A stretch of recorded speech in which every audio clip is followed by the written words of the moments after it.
साल 1822 के आसपास की बात है, जब इंडस्ट्रियल रेवोल्यूशन अपनी पूरी रफ्तार पकड़ रहा था। भाप के इंजन फैक्ट्रीज को चला रहे थे, लेकिन एक अजीब रहस्य हर इंजीनियर को परेशान कर रहा था। क्यों कोई भी इंजन कभी परफेक्ट नहीं होता? क्यों हर मशीन में कुछ एनर्जी हमेशा वेस्ट हो जाती है? उस समय साइंस एनर्जी को समझने की कोशिश कर रहा था, लेकिन एक सवाल अब भी अनसुलझा था। यहीं से शुरू होती है सेकंड लॉ ऑफ थर्मोडायनामिक्स की कहानी। इस कहानी के केंद्र में है साडी कार्नोट, एक यंग इंजीनियर। कार्नोट ने सोचा, अगर हम एक परफेक्ट इंजन बना सकें तो उसकी एफिशिएंसी क्या होगी। उन्होंने एक आइडियल इंजन का कॉन्सेप्ट दिया, जिसे आज हम कार्नोट इंजन कहते हैं। उन्होंने पाया हीट हमेशा हाई टेम्परेचर से लो टेम्परेचर की तरफ फ्लो करती है, और इस प्रोसेस में कुछ एनर्जी हमेशा अनयूजेबल हो जाती है। यही पहली झलक थी एंट्रोपी की। साल 1850 के दशक में रूडोल्फ क्लॉसियस ने इस आइडिया को आगे बढ़ाया।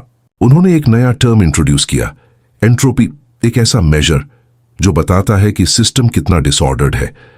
क्लॉसियस ने कहा, यूनिवर्स में एंट्रोपी हमेशा बढ़ती है। फिर आए लॉर्ड केल्विन।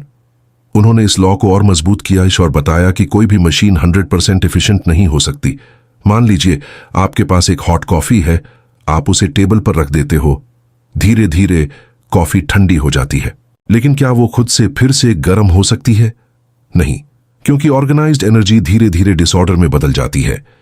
एक और एग्जाम्पल, अगर आप एक कमरे को साफ रखते हो, समय के साथ वो अपने आप मेसी हो जाता है। अब रियल दुनिया में इसका इंपैक्ट देखो। स्टीम टर्बाइन्स, रेफ्रिजरेटर्स, सब इसी लॉ के हिसाब से डिजाइन होते हैं।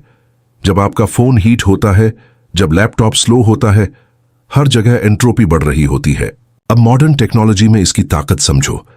इलेक्ट्रिक व्हीकल्स, स्पेस टेक्नोलॉजी, हर जगह सेकंड लॉ काम कर रहा है। ये लॉ सिर्फ फिजिक्स नहीं है, ये नेचर का इरिवर्सिबल रूल है। ये बताता है कि टाइम एक डायरेक्शन में चलता है, और शायद यही रीजन है कि इस यूनिवर्स की हर चीज धीरे धीरे केओस की तरफ बढ़ रही है।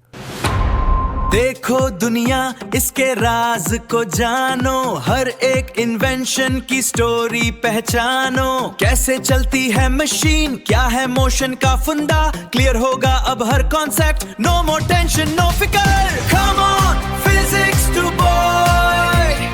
नॉलेज की दुनिया में अ न्यू डिस्कवरी, फिजिक्स।